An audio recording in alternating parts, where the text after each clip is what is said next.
శివుడు తల మీద చంద్రుణ్ణి ఎందుకు పెట్టుకుంటాడో మీకు తెలుసా? ఈ కథ సముద్ర మథనంలో ప్రారంభమవుతుంది. దేవతలు మరియు రాక్షసులు అమృతం పొందడానికి సముద్ర మథనం చేస్తున్నారు. అలా చేశాక అమృతంతో పాటు ఎంతో మంది దేవతలు ఎన్నో శక్తివంతమైన వస్తువులు వస్తాయి. కానీ వాటన్నిటికంటే ప్రమాదకరమైన హాలాహల్ విషం ఒకటి వస్తుంది. ఆ విషాన్ని చూసి అందరూ భయపడి పారిపోతున్నప్పుడు ప్రపంచాన్ని కాపాడడం కోసం ఆ విషాన్ని శివుడు నవ్వుతూ స్వీకరిస్తాడు. అంత ప్రమాదకరమైన విషాన్ని తాగుతున్నప్పుడు ఆయన కంఠమంతా నల్లగా మారిపోతుంది. అందుకే ఆయనని ఇప్పటికీ నీలకంఠుడు అని కూడా పిలవడం మొదలుపెట్టారు.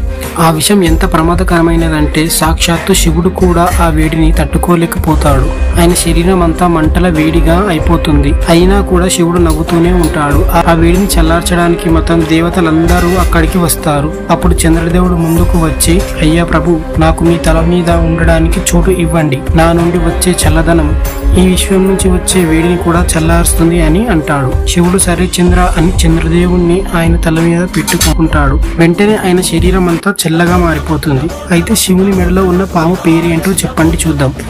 స్టోరీ నచ్చితే లైక్ చేసి సబ్స్క్రైబ్ చేయండి.